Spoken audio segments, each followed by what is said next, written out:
Last time when I came to your office, I noticed a picture of you and Bill Clinton. I loved it. Honestly, I loved it. So I think I would like to ask you about, if you can please share with our audience the context of the picture. Well, it was an interesting time for President Clinton back then, because that was at the height of Monica Lewinsky. Seriously. And people ask me, I mean, I'm like here with Bill Clinton. Yes. So what'd you say to the president? Give me Monica's phone number, Bill. I didn't actually say that, but it's like, I wish I had. You don't need it, you're in trouble. But he has the X factor like you wouldn't believe. He's just, the room just sort of lights up with him there. But I was in the welcoming party at the airport.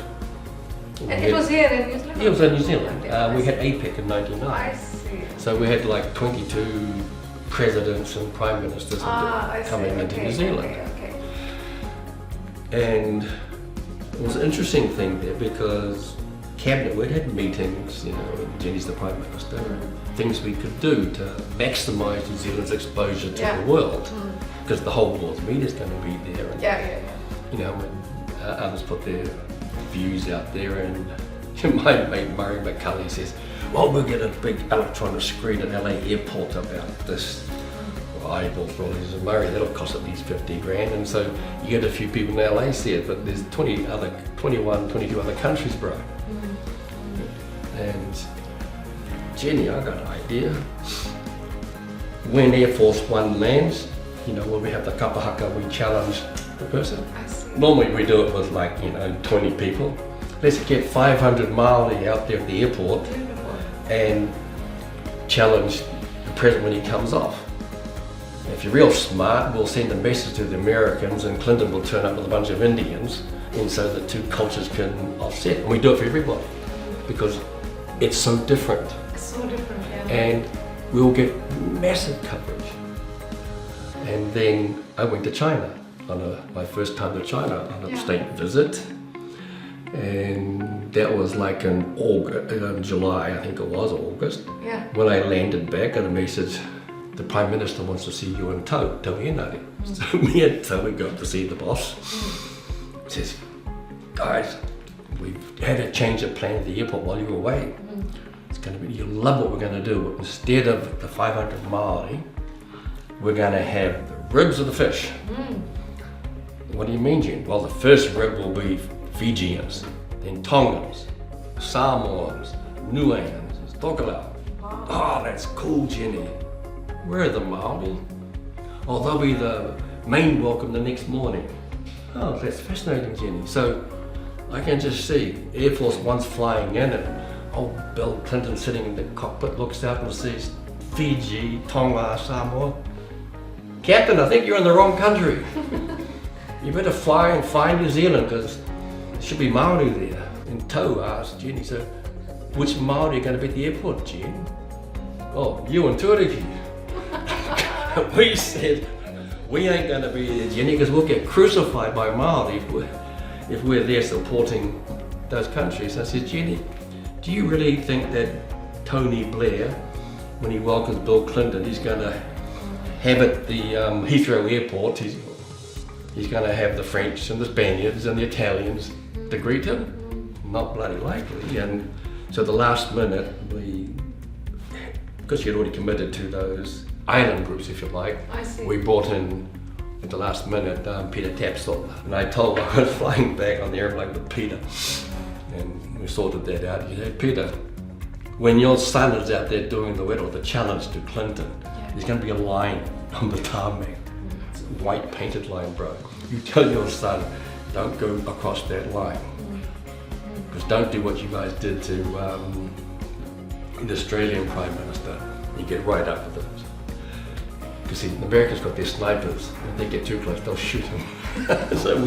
But it went off really well. Can you please talk about the shortcomings of the immigration law? The biggest problem I found over the years is that they don't consult with people who know what they're doing, who've got the coalface experience. You've got these policy people in Wellington who've actually never done immigration. You know, at the coalface. I have never, not once, been asked to consult with Immigration New Zealand about anything. Which you wonder, hold on, I'm the only person in the whole country that has been Minister of Immigration, that has been a licensed immigration advisor, etc., etc. But because I challenge them and fight them all the time, they stay away from me, I guess. So you have these Polish people who really have no idea what they're talking about half the time. In the late 2000, they started declining Chinese students. You know, these are 17-year-olds, 18-year-olds. You don't have any strong connections to China. What the hell are you talking about? This kid's never left China in their whole flippin' life. So you had this anti-Chinese element within the civil service, within Immigration New Zealand. And I finally got hold of Landau Zeal. I mean, you need to sort out your people, and this is just complete nonsense, because if they don't tell the minister, often the minister won't actually realise this is going on. Because, when you're a minister, you usually have several other portfolios, which Leanne did as well. And so often you may miss some things, so that's why you need people like, mongrels like me and others to point it out. And eventually Leanne canned it, because it's just totally rubbish, totally discriminatory. I'm not sure if you're familiar with the Supreme Court case 114, Peter Ellis versus the King. Now, Peter Ellis was convicted over 30 years ago for terrible sex crimes against children at a kindergarten. I was one of the group back then was thinking, this is rubbish, this is just rubbish. And the poor guy got convicted, went through the High Court, Court of Appeal, Supreme Court, Privy Council, got turned away. And he served at least 10 years and refused to admit he did it because he didn't. He kept trying, and because he had people supporting him. And the Supreme Court in 2021 agreed to give him a new trial. The month before it was due to start, he had cancer, he died. And the government's position is, oh well, so sad, too bad, he's dead, we move on. Natalie Coates is a brilliant young lawyer, the granddaughter of my mentor, Tuariki Coates, approached the family. I'd like to represent you to get the case reopened. So they agreed. Natalie went to the Supreme Court. We want this case to continue, Your Honours. The reason being that New Zealand law is based on British common law. The court agreed. Therefore, on the 6th of February 1840, the first laws of Aotearoa New Zealand were the principles of tikanga Māori cultural traditional practices. The court agreed. And those practices included whānau, whakapapa, manaakitanga and mana. Family, your genealogy, care and protection, and your personal reputation. And the laws apply to everybody in this country. Mr. Ellis is not Māori, he's Pākehā. But the common law applies to everybody. The court agreed. So, Your Honours, when we're born, we inherit the mana, the reputation of our parents, grandparents, our village. Agreed. When we die, we leave for our living family the reputation we have. And it's pretty fair to say that when Peter Ellis died,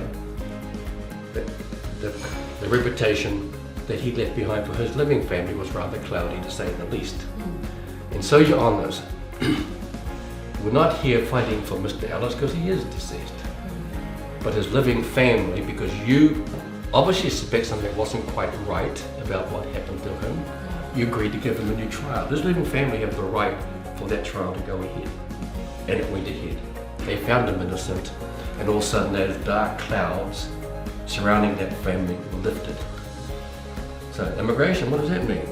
Well, dear officer, you have no right to try and deport my client, even though he's an overstayer, because he's married to a New Zealand citizen. They have citizen children and they happen to be Māori as well. You cannot deport him as an overstayer until you consider his rights, his wife's rights, and the children's rights under the principles of tikanga Māori. Yes. And especially the one called whānau, because the unity of the whānau is sacrosanct. And you can break that unity if there's reason. And sorry, being an overstayer ain't good reason. If he's violent, whatever, different story. But if it's just because you're an overstayer, you can't do that. I wrote to Erica Stanford about that, I think January this year. And Erica wrote back, says, oh, we follow the principle of tikanga Māori. Oh, really? So who are the kaumātua and the kuia and the experts on tikanga that helps you do all this stuff? Yeah. Because you ain't done it. And since discovered, they actually have, I think, 2 or 3 people. It's their Māori unit, never heard of them before. I want to bring all these people, migrants who are married to New Zealanders, have children who are New Zealanders, and take it, I'd like to see it go to court, but it's expensive. And I'm not a lawyer, Māori bush lawyer doesn't count. But I'm thinking of putting a claim to the Waitangi Tribunal to flesh it out. And let's have a hearing on the marae, and I want to hear the Immigration Department tell me why they want to destroy that relationship, that family. And it upsets me. The other thing that upsets me, and this might upset others, I find it objectionable when the immigration officer is a migrant trying to deport the partner of a New Zealand citizen. I believe where the New Zealanders, where the partner is a citizen of New Zealand, the children are, then the officer has to be a New Zealand citizen. I find it objectionable that someone who's a recent migrant can come over from India, Pakistan, China, America, wherever, and make decisions about the family of a New Zealand citizen. I find that objectionable. Because I guarantee you, Makes so much sense, yes. America will never allow that to happen. Out Canada, I'm sure, no country would. So why do we allow it? And that's nothing against the case officer, okay? They're just doing their job. It's just, they're told to do it, but I find it objectionable. Is there any other particular case you would like to talk about? Yeah, separately, I had 3 Chinese families approach me. The parents are all overstayers. Yeah. There were like 6 kids involved. They were all citizens because they were born before 2006. Yes. And they were being deported. And I remember one of the families, he showed me this deportation notice he had, says, oh yes, that's right, yeah. See that? That's my signature. What? From Chinese, he went back here, he got all white. Yeah. He says, yeah, I was the minister that signed off your deportation, but I'm not the minister anymore. I'm here to represent you. And so we filed with Immigration New Zealand. We lost. We then lost in the High Court. We lost in the Court of Appeal. And because I'm not a lawyer, we engaged through Carol Curtis. Yeah. And then Carol, we engaged Dr. Harrison, who's, he's old as hell these days, but brilliant lawyer. And we won in the Supreme Court. 20 July 2009, the court ruled in our favour that yes, immigration, you can deport the parents, obviously, they're overstayers. But then you cannot deport the children. And Justice Glazebrook, who's now in the Supreme Court, but in her Court of Appeal comments from memory, she said, let's be honest here, when you deport the parents of young children, let's be honest, you're deporting the children. And those children have another right. That's the right to be raised by mum and dad. Correct. And you can't deport the kids. And the Supreme Court agreed, 5-0. That was such a momentous day. And then fast forward to December that year, they were bringing in, if you remember, that's when the new Immigration Act came into play. And at the dead of night, like 10:30 at night, they amended one of the sections that said, didn't tell anybody, and there was hardly anybody in the house going through it, no one really understood it. The minister didn't expand on it, just said, we're amending this so that immigration officers must take in consideration our international obligations, regarding the children. But then they can go ahead and make any decision they feel like, which is really saying, up your Supreme Court, we're going to deport these people, whether you like it or not. And I find that disgusting what John Key and his government did to this day. It's just outrageous, because they were saying, oh, they're giving the parents rights. No, the court was reaffirming the rights of the children. And I find that repulsive. So now you've got the case of Peter Ellis and Tikanga Māori. They'll have a much greater job overcoming that, because it's not just immigration. That's every department has to take into account, according to the Supreme Court. It's the law. And given what's going on, they'll struggle, but it's up to someone like me to push it so it gets on the table to be discussed. And I have a lot of time for Erica Stanford, and she's the minister, so she's got to be careful as she moves forward. So you need, some unapologetic mongrel like myself to push Erica onto the table. Hopefully, we can discuss this and debate this, probably under the Waitangi Tribunal on a marae somewhere. When you started your practice, what was your strategy? What do you advise others? When someone gets appointed as a Minister of the Crown, Yeah. they usually know nothing about their portfolio. Yeah. So they rely very heavily on their advisors. And I was no different. I knew very little about the inner workings Correct. of immigration. And normally, the individual cases that come forward, every day you get a pile of cases, they usually go to your associate minister. But I'm flicking through it, this is fascinating, this is really interesting. Because Nick Smith was my associate. He says, Nick, looking at the policies, I'm going to do all this stuff. You're dealing with real individuals where you can change their lives. So I learned a lot just because I was doing those cases. And I took a great interest, I was very passionate about certain things where I thought, this is wrong.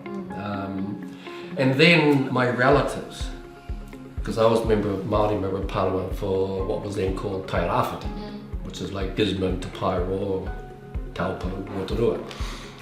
They obviously decided, you need a new job, cousin. So I got voted out, and because I'd had that huge publicity when Jenny fired me from the immigration portfolio, like I'm a consultant.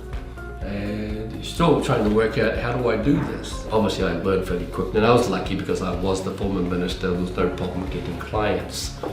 Learning on the job, and then I got approached. My very first agent was a Chinese guy, William Wong, who now runs a barber shop on K Road, William does. And he asked, can we work together? We can go to China, I'll organise seminars over there. I enjoyed my trip to China a few months ago, let's go. And from there it developed. And so I've been lucky, I've been to China about 60 times, been to India 6 times. Never been to Pakistan, sorry. I've seen it from Amritsar. Went up to the border, there's Pakistan. But yeah, and that worked well. It's just fascinating, it's just look, I'll be 73 soon. So why don't you retire and do what? I enjoy this work, I'm good at it. My daughter runs the company now, and that's how it should be. And she's literally, I tell her, you're the boss, you make the decision. I'm happy to help and do whatever, write submissions. If I see things, then I'm lucky I've got the experience, I can go down that pathway that maybe no one else has thought of. Correct. Like, here's one, just recently, last week. 2 months ago, this Chinese lady, she's in New Zealand on a visitor visa. She applied to be a guardian visa because her son's studying at high school. Yes. Which is part of the policy V3100.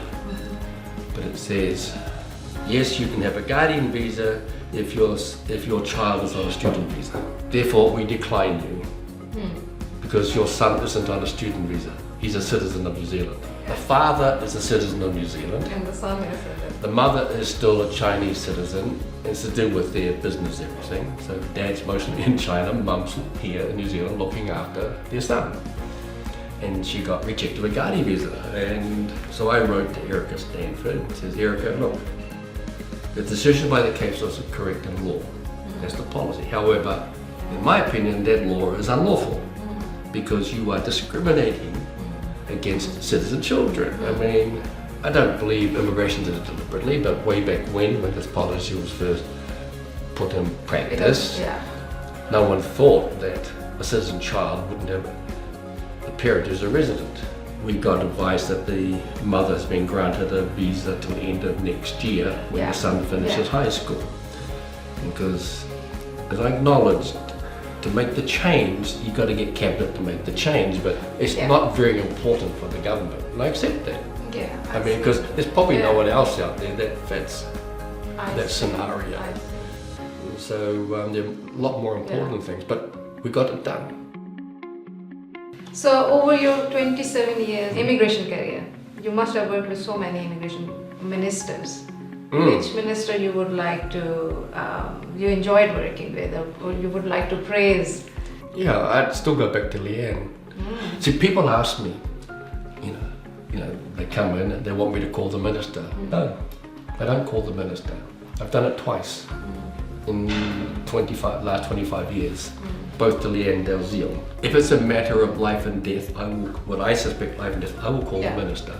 Yeah. Otherwise, I just get in line like everybody else and put forward the case. Yeah. So what were the cases? And they were terrible cases that if the people had been deported, people would have died. But anyway, Leanne's secretary was my secretary for immigration. Hey Peter, blah, blah, blah. Yeah, just letting you know, tell the minister she'll see me tonight. Oh, are you going to the embassy function tonight? No, I'm going on the home show. I'm going to tell the whole country that Leanne's going to kill this little kid. And I explained why, and it's like 5 minutes later, Leanne calls me up and calls me all sorts of names. I see. Mongrel, and she starts laughing. I said, what have you done about it, Leanne? Well, I've already proved it, but you're still a mongrel. Yeah. I mean, Leanne was passionate. We disagree on a number of things. I see. But one thing I loved about Leanne, she was passionate about immigration. The other ministers, it was just a job. I can't think of a single one since then who was passionate. It was just there. Okay. Leanne's like me, she was in immigration, boots and all. In fact, she was in it before I became the minister. Because she was opposition, when I became the minister, she used to go after me like crazy. Yeah. But all good-natured.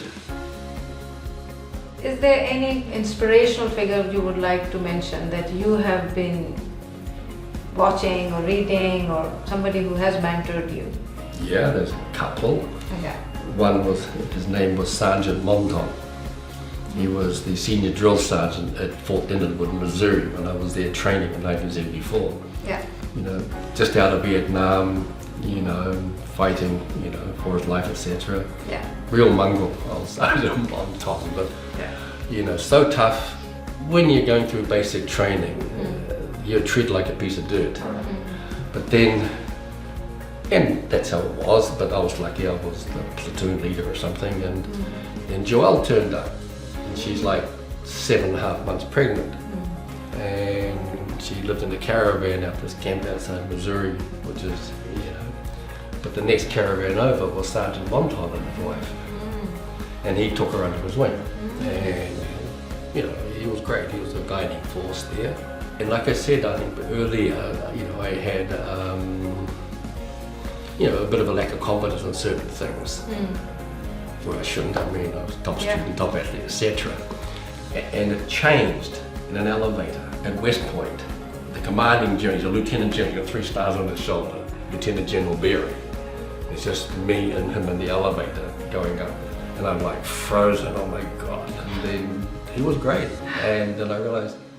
He's a little short guy, but we both put our pants on one leg at a time.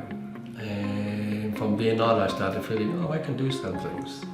And so it's just a step by step. Another big moment was I used to sell mainframe computers. I worked for a company called Burroughs. It was back through to the end of the 70s, early 80s was the second biggest computer company in the world, selling mainframes. And I learned a lot from my manager. I remember I went to see the chief accountant at Carriage Odeon, which owned all the theatres in New Zealand. And my boss said, what'd you go see him for? Oh, he's important. Yeah, he is. He saw you, yeah, because he's an accountant. There's a couple of periods during every month accountants will see anybody because there's nothing for them to do. But is he the boss? Oh no, Sir Robert Kerridge is the boss. So if you sell the mainframe, who's going to prove it? He is. Then what are you talking to the accountant for? Always go to the top. I see. they say no, well then you might have to move down, but you'll be surprised the people at the top quite often will talk to you because everyone's too scared to approach them. Yes. And Good so, advice. and what happens, if you go to the top and they're interested, Yeah. they'll refer you to the chief accountant. But now, instead of you coming up where the chief accountant controls you, you've been sent down from God. Because in his world, Sir Robert is God. And so he actually has to listen to you. That was the big lesson. So through immigration, that's why if I think the case is important, I go straight to Erica Stanford. Now, Erica may say yes, may say no, may pass it on, but if it's been passed on from the minister's office, you know dang well that the immigration manager, immigration officer is going to listen to you, because nothing, the last thing they want is to be ordered to come see the minister and explain why they didn't do this stuff. Yes, correct. And one thing which I think it will help other immigration consultants as well. When you can feel and you can prove that the case officer is a bit biased and they don't want to issue the visa and they can sense it, what do you advise to them? What should they do? I always tell my clients, if immigration calls you up, don't answer a single question. You will have to answer a question if they want to, but you don't have to answer right then and then. I mean, your mobile phone goes, you're working in a liquor store or the grocery store. Hello, I'm your case officer, and all of a sudden you're frozen. My life's inside that phone. Yeah. I want to ask you some questions.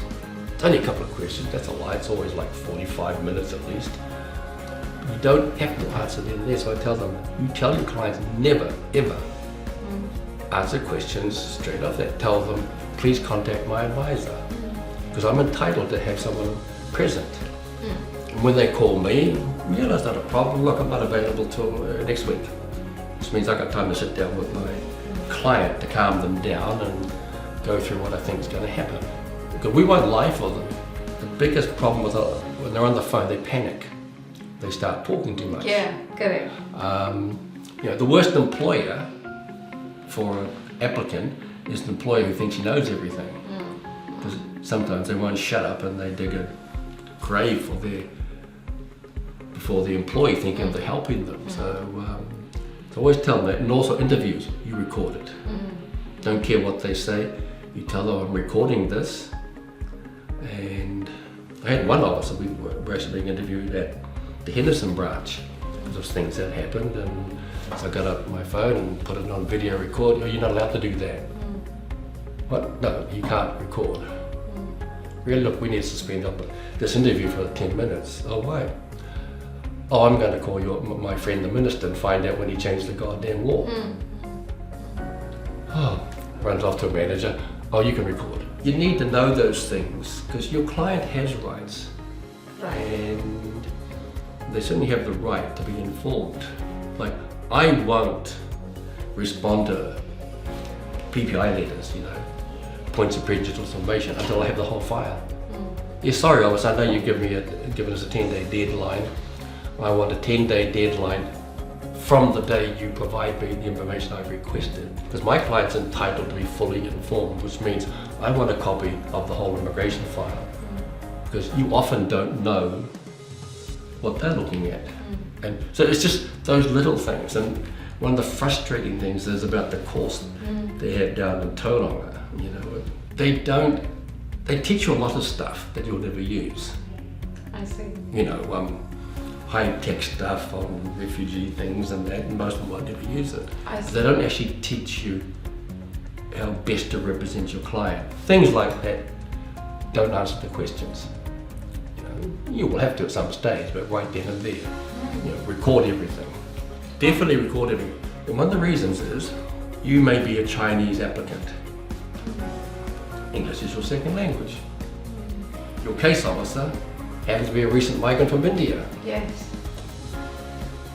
And English is their second language. And so they're interviewing someone in a language that's not their familiar language and responding, and with the accent there's so much room for misunderstanding. Yes. Yeah, and it's not because the officer's being deliberately nasty. Yeah. They've just misunderstood because neither side actually understands them. So that's why you get it recorded. My message to Erica is we need to have policies that genuinely benefit New Zealand. And we have policies now that there is no real benefit to New Zealand that I can see. I mean, we don't need people to come in and pack shelves and pack and say, well, liquor stores, things like that. I would move away from ANSCO because it's not an immigration document. To give the classic example, when they brought in ANSCO, they decided these numbers are skilled, these numbers are unskilled. Me? Kia ora, Minister. I want to know why is it that you have my skilled client being judged by someone who's unskilled? Yes. What do you mean? Well, you've rated all immigration officers in the unskilled category, so why should unskilled people deal with that? P.S. By the way, to be a competent immigration officer, in my opinion, is to be highly skilled. But you've ranked them in that category. And I tell Erica, you do need to get your policy people to actually consult better. You know, in Maui, you've never consulted with Maori in anything. You know, and of course you've now got people who say we shouldn't anyway, but I think you should. If you're happy to consult with the corporate directors of New Zealand, that's all nice. You know, they want cheap labour. Maori and most New Zealanders just want to have people who are a good fit.